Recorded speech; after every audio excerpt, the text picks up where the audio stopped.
how to increase dopamine, guys, with amino blend KB220Z. Maybe you already heard about it.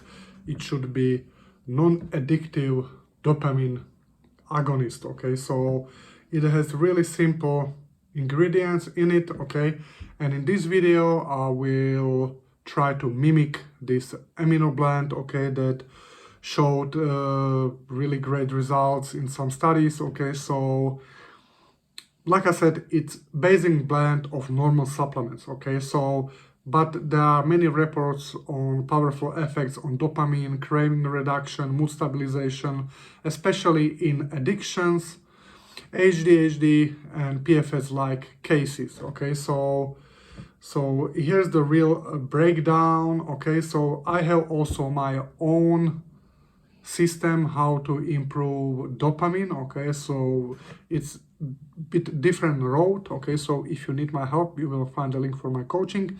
And also if you want to have your personal protocol for KB220Z, because I think it can be even better, okay, so then reach out to me and apply for my coaching. Okay, so why does it work? Okay, there is synergistic dopamine precursor loading. Okay, they are using L-phenylalanine and tyrosine. Okay, so it's the basic dopamine synthesis chain is L-phenylalanine, tyrosine, L-dopa, dopamine. Okay, so and by supplying high quality phenylalanine and tyrosine together, okay, for example, this one amino blend KB220Z ensures that both the direct and indirect routes of dopamine productions are supported. Okay, so L-dopa can be harsh, okay, for some people. Okay, so honestly,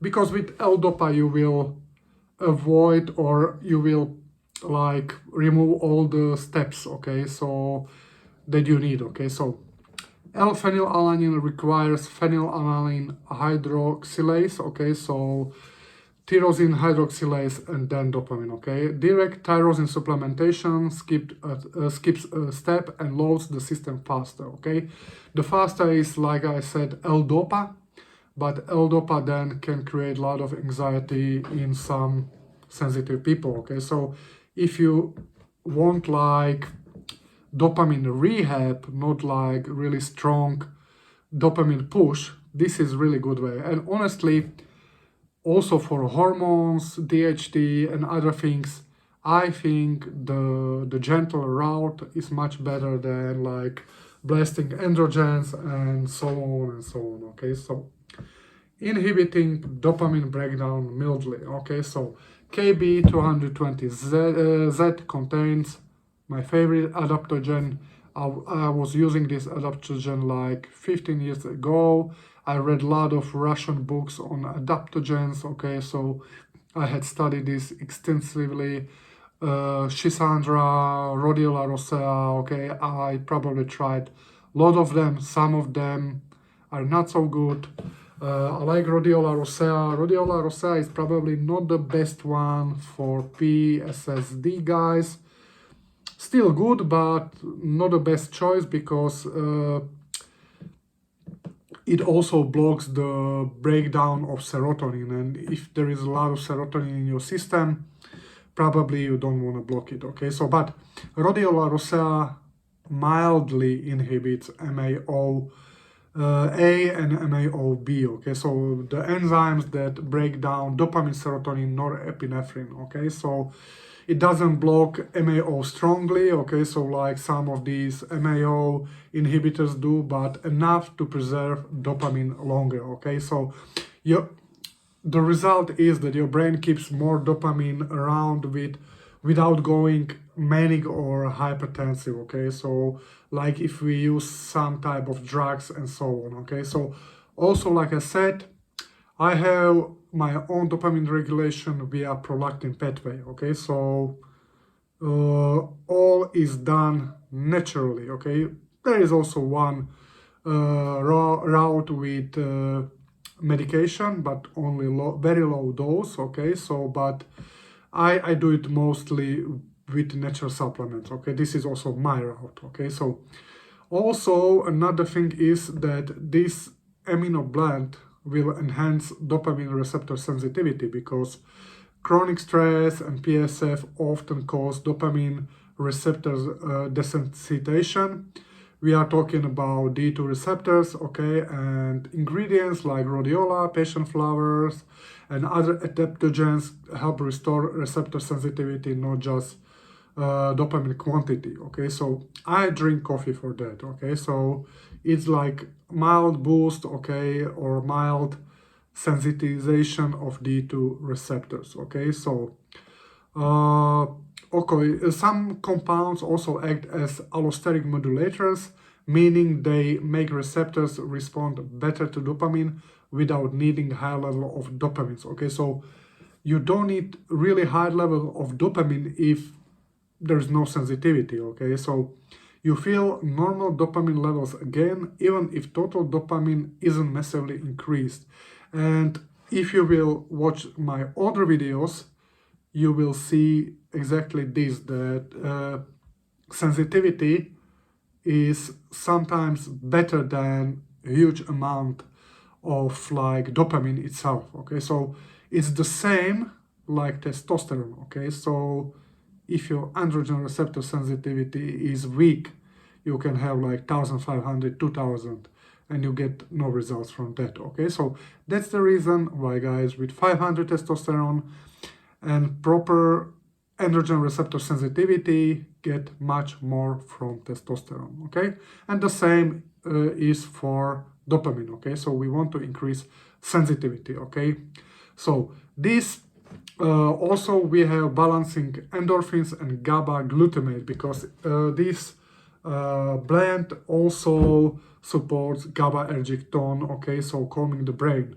I think if you want to increase dopamine, you also need to GABA, but the problem is too much GABA will suppress dopamine, okay. So you need to have like not too much GABA in your system in order to have a proper dopamine boost or stabilization, okay. So also endorphins stabilize dopamine release patterns, prevent withdrawal symptoms, and give a sense of natural pleasure, okay. So I am not a big fan of too much endorphins, okay, so because they can have effect on testosterone and so on, okay. So but a little bit of endorphins, it's quite okay, okay. So this enzyme works because it's layered, okay. So it boosting dopamine production but not so strong, okay.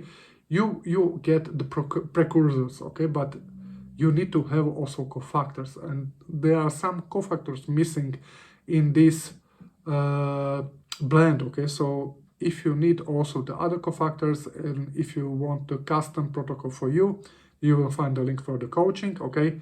It's also preserving dopamine, making receptors more sensitive, and calming glutamate hyperactivity. Okay, I'm not a big fan of higher glutamate, okay, so especially if it's not converting to GABA, okay.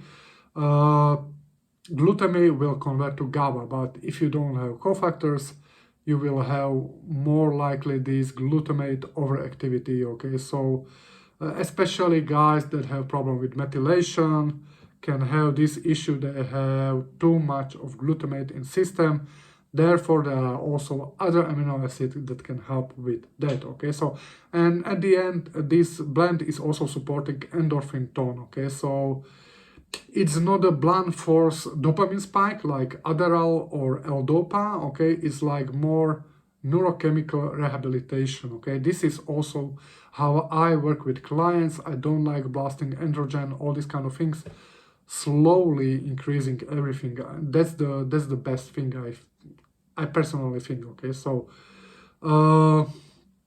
so the key components in KB220Z, okay, so L-phenylalanine, L-tyrosine, okay.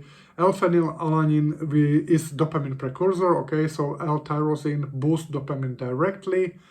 D-phenylalanine is endorphin enhancer, okay, so rhodiola rosea, you need to know what extract and how to use it because I was idiot many years ago, and I was using rhodiola rosea like for I don't know how long straight.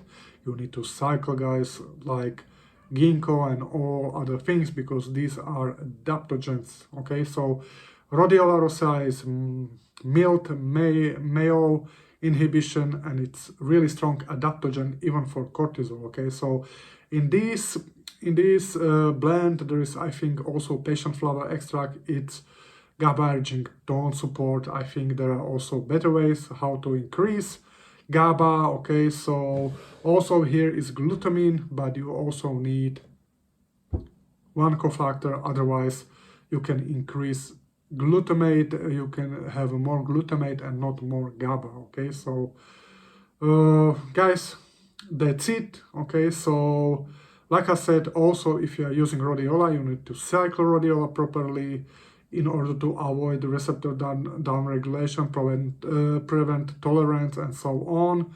So also don't try to start rhodiola with coffee, because you will be too anxious, agitated, and so on. Okay, so if you need my help, you know where to find my details, and let me know what you think about this video. Bye, guys.